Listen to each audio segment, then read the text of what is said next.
The following segments are pre-recorded and sponsored by Longworth Productions. A drug take-back program on Triad Today.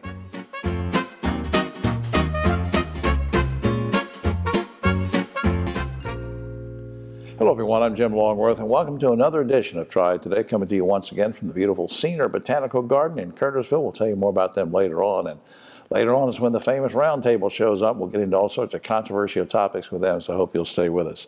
We have a lot in store for you over this half hour, some very great guests and important information, including the discussion about preventing heart attacks, that and much more. But where we want to start is talking with a first-time visitor to the show. Pete Richter is the Senior Vice President of Global Operations for Inmar Intelligence, and we welcome you to the program. Well, thank you, Jim. I appreciate it. We want to talk about this drug take-back program. Now, a few weeks ago, I was speaking with some of your colleagues about ways that Inmar helps to really impact on the community, doing things for the community. And this falls sort of with this because this drug take-back program. Tell me all about that.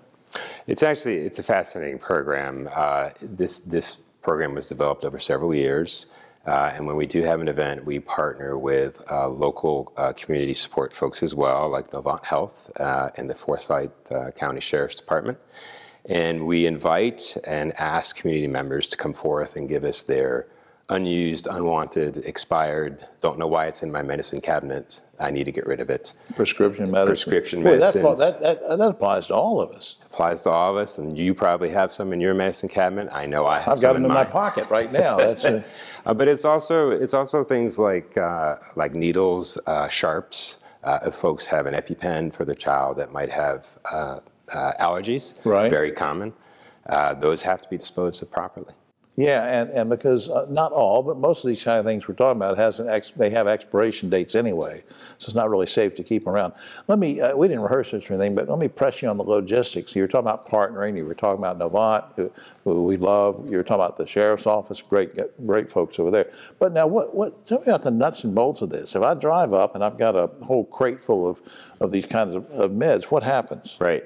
So we have actually held two events in the last few months. So one of them was at our headquarters in downtown Winston-Salem. The other one was actually at Bolton Elementary School, okay. Where they were gracious enough to let us use their parking lot on a Saturday morning. And you can, as a community member, drive up. You can put them in a grocery bag, whatever's convenient for your, right. you. You drive up, you literally hand us whatever you'd like to surrender. There are no questions, it's anonymous, and we put it in a receptacle, and that receptacle immediately will go for destruction. So, I mean, do I hand this off to an Inmar? I know I'm getting into the weeds here. I'm curious about it because it's a neat event. Do I hand them off to somebody who's there from Inmar saying, hi, thank you for coming, or do I hand them off to a sheriff, or do I hand them off to a nurse, or how's that? Right, you literally drive up and hand them off to an Inmar employee. Will be there to help support. The Sheriff's Department is there because of the nature of what could be returned. Right. So they have to monitor that handoff. And Novant is there really to help educate as to the potential misuse and abuse. Oh, good. Yeah.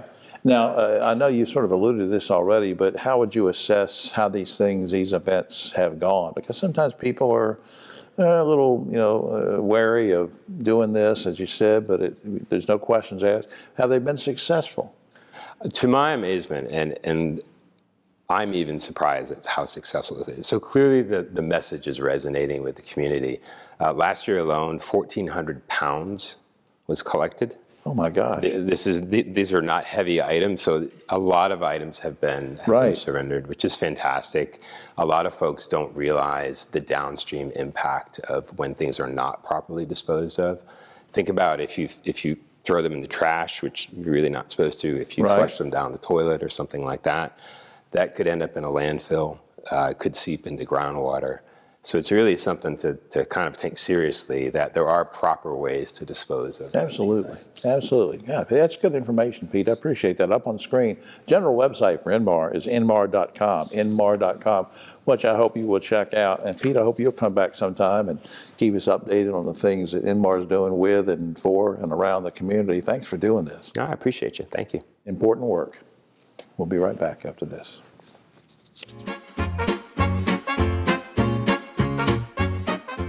Need help buying food? Everyone needs help sometimes. Food and Nutrition Services may be able to help you buy food and free up your money for other expenses, such as utilities and medicine. To receive F&S assistance, households must meet income limits. You may be able to get assistance even if you own a home, car, land, property, or have a retirement plan or money in the bank. Second Harvest Food Bank of Northwest North Carolina team members can help you with the application process over the phone. To receive help or if you have any questions, call 336-422-7758. Hi, I'm Jim Longworth, reminding you that Triad Today is now streaming on WFMY Plus, available free on Roku and Amazon Fire TV.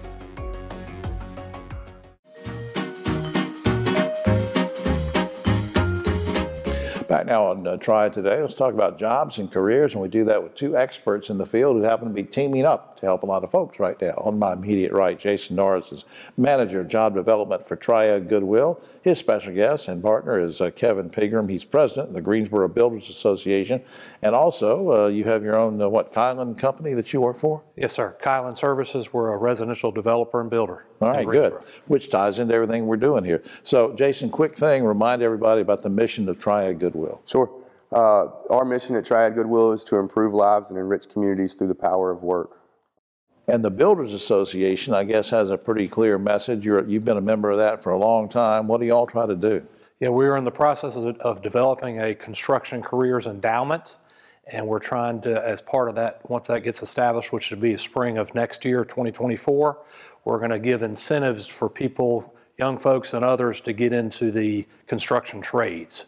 There's a high demand for that. Well, actually, that leads me right into what I want to ask both of you, and I'll start with Jason. What about the biggest gaps in the workforce and growth, and what sort of brings us up to speed on where we are with that whole thing, Jason? So the trades industry we consistently get feedback from contractors, different companies, that they need workers. One of the reasons that we created the skilled trades program, being construction and HVAC, was to kind of fill that need. We constantly hear, we need entry-level employees, we need entry-level workers. So we've kind of created these programs to address that. And that's, I saw you sort of shaking your head. Yeah, that's sort of the thing that you deal with in your industry, right? Yes, the average age of a construction trades, whether it's plumbing, heating and cooling, electrical, is in their mid-50s now, and there's not a whole lot in the pipeline to fill that. So as those people age out, there's going to be a great need, and there already is, for more folks to come into our industry. Yeah, we didn't used to have that problem for many reasons, but also because you'd have apprentices coming up and learning behind these older guys, so that there was sort of, a good segue and good transition from one to the other, and we're missing that whole thing, which is unfortunate. Okay, so then let's see, what are we doing to try to abate this? What are we doing to try to fix all this? And the two of you teaming up, Triad Goodwill, the Builders Association, what are you guys trying to do to help the situation? Yeah, so we actually created a construction trade program, as well as an HVAC training program. Goodwill has also kind of put some money behind that. We've got some scholarships that we can provide in very small amounts. I think when we found out what the Greensboro Builders Association was doing with the endowment, it was just a natural fit. It made a lot of sense. These are all very short-term training programs, so we can get people, trained in 4 to 6 weeks and out to work. Yeah, and the same question in response from you, and that is that you're sort of meeting the needs of industry by doing these programs. So help me understand more about it. Yes, so it's an incentive program. We at first were going to call it a scholarship, but it's really more of an incentive. So we want to have money available for those people that want to get into the industry, whether it's through the 4 to 6 week program through Goodwill, or a GTCC, or a technical community college, that we can sponsor young adults, whether they're young coming out of high school or just younger than 55, that want to get into the trade. I want to put up a couple websites here. One is triadgoodwill.org. triadgoodwill.org. The other is greensborobuilders.org. Is there anything, we have just a couple seconds left, is there anything in particular somebody should do if they're interested, if they go to the general website, or what? We will have more information. We're in the process of developing this endowment, so that information should be available by late spring on our website. And now Goodwill, I'm sure, has... Yeah, anybody interested in our programs can go to our website, learn more information. They can also just come into our Career Center. Guys, I appreciate all you're doing for the community, really. Well, thank you for having us. Thank you. All right. We'll be right back after this.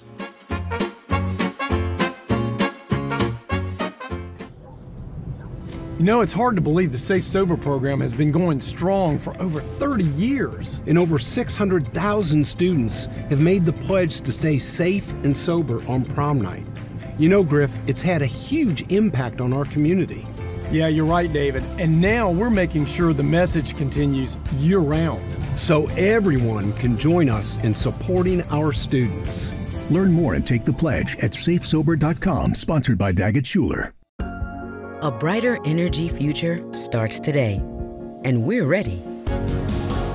We're leading the clean energy transition, cutting carbon emissions even while improving reliability, adding more renewables like solar and wind, all while managing our costs to help keep energy affordable for everyone. We're Duke Energy, and we're building a smarter energy future for you.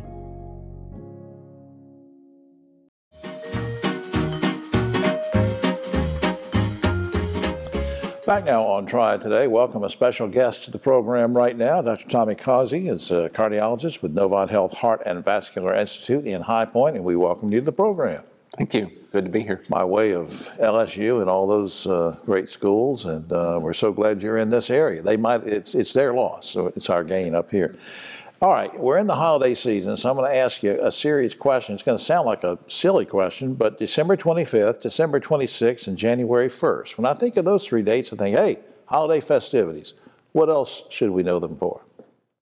Heart attacks. Unfortunately, it's been shown those 3 days are the number 1, 2, and 3 days in the year of I had no idea. Deaths. I had that's something. Now, why so many heart attacks around the holidays, though? It probably has a lot to do with several factors. Number one, our routines get disrupted.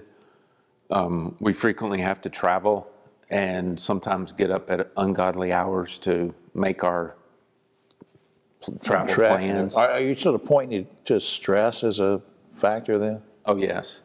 And for good or bad, sometimes getting together with family can be stressful. So you're saying even good stress, like I'm going to get to see my extended family, but then just the stress of it all could, amazing.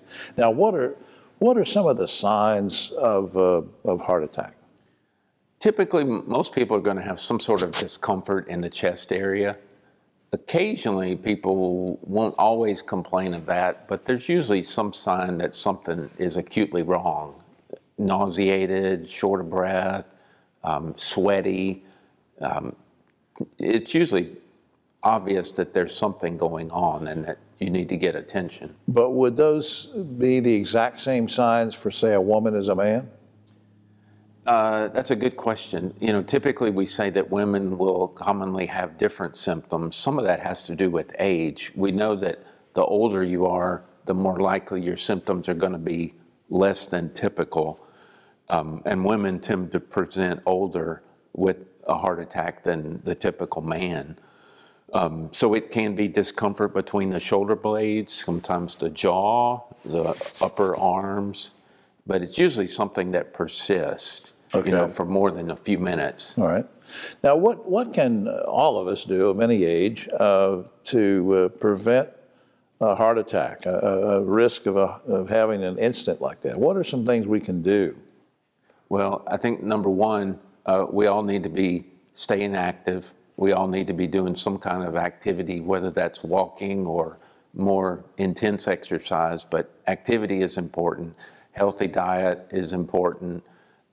Keeping our weight down, that's important.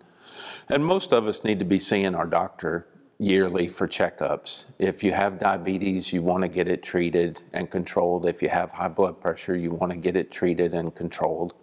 Well, I think that sort of answers my last question, was if somebody's concerned at all about their heart health, do they call up their primary, or do they call you, or do they need a referral to you, or how would that work?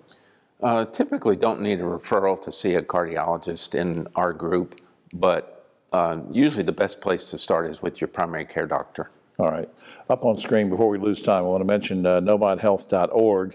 Novodhealth.org is a general website, and I think, correct me, Doc, if this is okay, 481-8540 gets directly to your clinic, I believe. Is that's the number? So, look, I hope you'll come back sometime. I want to find out more about your background and why you went into medicine. And but at least I appreciate us taking this little bit of time here to sort of help people, and maybe it can prevent some heart attacks. Thanks for doing this. Thank you for having me. All right. We'll be right back after this.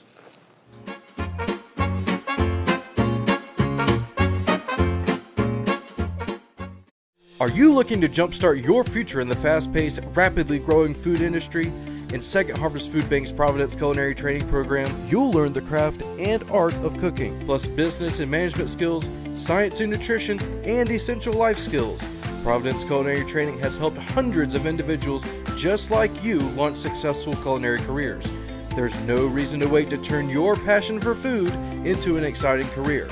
Check out the upcoming class schedule on our website at providencews.org. Hi, I'm Jim Longworth, reminding you to catch my column Longworth at Large and Yes Weekly every week. It's available throughout the Triad, or you can go online, yesweekly.com.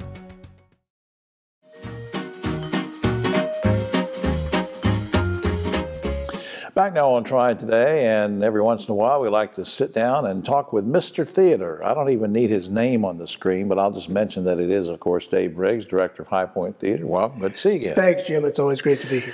Before we mention some upcoming holiday shows, you got a lot of stuff going on, so I want to make sure I have time to do that. But can you think, in your wildest imagination, can you think of a great holiday gift? Oh my, holiday gift. Actually, really, if you want to buy something for somebody you just don't know what to buy them for, right, get them a ticket. Get them a ticket to the theater. To one show, or a season one show ticket, or several shows. I mean, get them a ticket to Nutcracker or Christmas Carol or Take Six. Or, right. You know, it's a great gift. Or they can even get a gift certificate that's good for a year. So they buy it, and then it's good for a year. So if we have something coming in the fall that they want to see, very quickly, those like gift certificates or whatever, do they get mailed, or they pick them up at will call, or what was it? Both or all. Okay. Speaking of tickets, very quickly, give us an update on what Congress is doing or not doing about the problem of ticket scammers, which we talked about before. Sure. Now, right now there are 4 bills matriculating through the House and the Senate. Some of them are addressing what we call really ticket scammers. One of the bills took the harshest penalty for it out completely, which is stupid. Now, I'll talk about that on another segment. Okay. But what people really have to be careful about is when they go and buy a ticket online, and about 70% of all tickets now are bought online.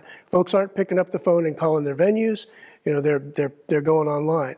So what they do is they pull it up and they choose the best. You know, I'm going to the High Point Theater, or I'm going to go see the Nutcracker, and they click on that first one. Well, there are so many scammers out there. Some of those scammers will actually sell a ticket, and it's usually for a lot more money. Right. And then go to the venue and buy the ticket, give that person the information about the ticket, so that when they come, at least they can get in.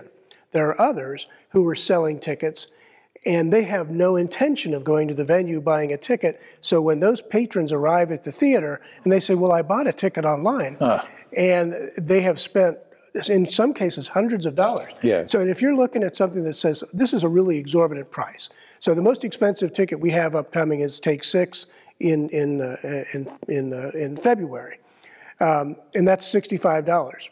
They go online, they're going to see that same ticket for $120, $130. Well, at the end of this segment, we'll put up the number for buying tickets, because that's fail-safe to go to the box office. Okay, December 8th through the 10th, High Point Community Theater, A Christmas Carol. That's right, Christmas Carol. This is a perennial event for them.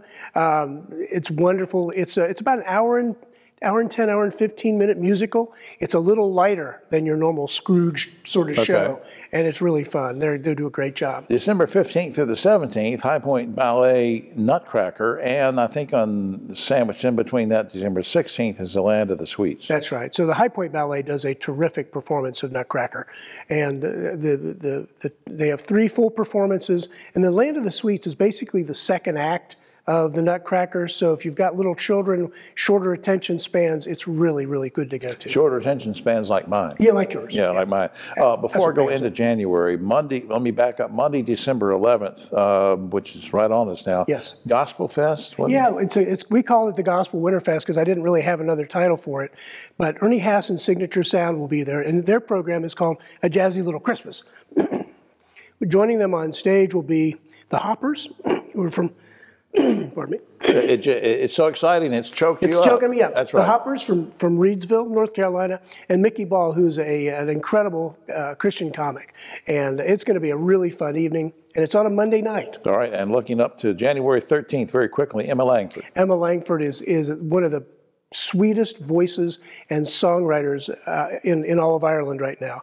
I mean, she's making great headway in Europe and in the British Isles, and don't miss her, folks, because she's the next big thing. She's a major talent. Okay, up on the screen, highpointtheater.com is the website. I love the website because it gives you lots of detailed information about the performers, highpointtheater.com. And as we said before, if you want to buy tickets, go to, call this number, 887-3001. That is the box office number. Don't mess with anything else. Dave Briggs, will you hang around for the roundtable? Sure.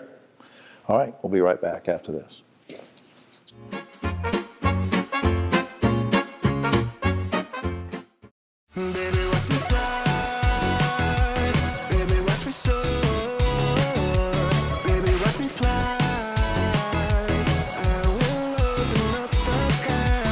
Fly local, fly easy, fly PTI. Every cookie sold in the Girl Scout Cookie Program helps girls learn lifelong lessons in people skills, decision making, money management, goal setting, and business ethics. It's amazing how much you can learn from a cookie. The Girl Scout Cookie Program. Think outside the box.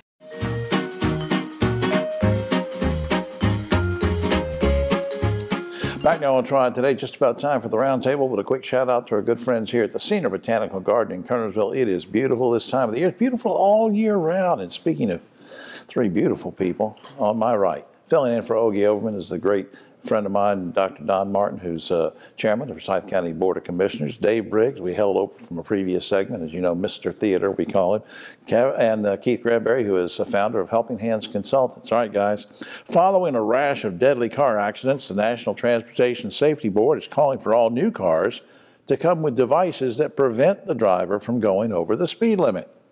Now, are you okay with this proposed law, or should drivers have the right to increase their speed? Don Martin. Well, I think that there are times when I've actually sped up to avoid an accident, passing a car, whatever it is, you need to get out of the way. I think the speed limit is perhaps too severe, but if somebody wants to limit speed, pick a number like 80 or 85 miles an hour. So, but you, on the face of it, would you agree or disagree with trying to do that? I'd probably disagree in the big picture, but I could accept a higher speed. All right, Dave Briggs, what do you think? It's a nice idea, but I do disagree with it. What if they did do it? It would be a great industry for shade tree mechanics to go in and undo those governors and let folks drive as fast as they want. Well, that's true. So what limit do you think it should be if they do it? Like 75 to 80. Keith Granberry. Why would somebody buy a sports car and they cannot drive at 75 miles an hour? What's the purpose of that? Good point. I hadn't thought of that. Yeah, I mean, number one, no one needs to do that. They don't need to do anything like that. That's ludicrous. You don't want your speed limited? No, not at all. Not even close. Because my limited speed is at the highest level. All right. A number of conservative congressmen want to outlaw no-fault divorce in all 50 states. They say that no-fault divorce makes laws too easy to get out of a marriage. And Speaker Mike Johnson, by the way, says it's turning America into an amoral society by being able to get out of your marriage without giving a reason for it. Are you guys for or against no-fault divorce? Don? Well, I probably believe there is no such thing as no-fault divorce. They're unhappy people for a lot of different reasons. I don't think, I mean, divorce, whatever it is still not a simple matter, and I think everybody takes it seriously. So I think any more But it does happen, and do you want, how many unhappy people and mental health issues and other things do you want to create? So I think there has to be a mechanism. Maybe no fault is the wrong terminology. Yeah, because Dave, I mean, Don's right, but I mean, geez, you know, most of the states sort of make you prove that there's a definitive reason why you should get divorced. Well, sort of. I think it is a moral issue. If you, over 50% of the marriages today end in divorce. You can call it a fault, and Don's absolutely right. There's a fault somewhere. It's a really tricky question, but I don't agree with that particular rule. What do you think, Keith? I don't agree with it, because if two people need to move away from each other, whether it may be a physical or a mental situation, they need to move as fast as possible. And I don't think you need to tie people up in bad marriages. Yeah, I agree. A new law just went into effect in North Carolina, making it illegal and I'm wondering why this hasn't been done before, making it illegal for motorists to do those burnouts, spin-outs, what they call donuts and other stunts, which block streets and endanger people, and it's noisy. So anyway, this new law says it's going to be illegal now, and they're going to fine you $1,000 the first time you do it. Is the fine excessive, or is it not enough, Don Martin? Well, it may be on the excessive side, but I can support it. You're okay with a $1,000 fine? I'm okay with it. I think with the danger that it causes to the potential people around that and the damage that they do to the streets, I think it's not enough. Not enough. What do you think, Keith? I definitely think it needs to be outlawed. I think that's a small amount for all of the danger that it incurs, and I think it should be a stiff penalty for something like that. For first time. The first time, absolutely. You shouldn't do it any time. Right. Yeah, maybe 5,000, maybe that would stop it. The Winston-Salem Journal and Greensboro News and Record did not publish a paper on Veterans Day. You say, well, Jim, why do you drag that up now? Well, because I want to ask this question. They said on their websites that they didn't publish a paper because they wanted their staff to have time to honor vets, which we all want to do. But here's the question. Do you think that news media of any kind, TV, radio, newspaper, has an obligation to deliver the news, even if there's a holiday? Don Martin? Well, I think they have an obligation to deliver the news, and I think even the Journal and Greensboro News and Record actually were online. But I think the print copy, it's a business. It wasn't just about employees, it was about money too. Yes, I didn't want to come right out and say, but Dave, you agree with Don? I mean, it was a way to save money? It is about saving money. So for instance, the High Point Enterprise merged their Saturday, Sunday edition. They no longer do a Monday edition. They still present the news, but it is a financial thing. They're a private industry. They can do pretty much what they want. Well, all right. What do you think quickly? I don't agree. I mean, newspapers are really becoming defunct anyway, so a lot of people are getting information online, so I think it's okay. All right, finally, an increasing number of cities are now offering cash incentives for people who move there. In Tulsa, for example, they're offering $10,000 if you relocate to Tulsa. Guys, would you move for $10,000, Don? I wouldn't move, but if I were 23, I might. Dave Briggs? Absolutely. It depends on where you are in life. Where you are in life. Where are you in life, Keith? Would you move for $10,000? I would move you to Tulsa, Oklahoma for $10,000. Oh, man. That's really disrespectful.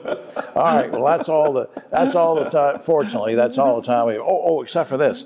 Disgraced Congressman George Santos celebrated his removal from office by singing a Taylor Swift song. Said one reporter, you know, you sound just like Taylor Swift. And George Santos said, well, why not? We're twins. See, he doesn't tell the truth. All right, we're all going to Tulsa. I'm Jim Longworth. We'll see you next week.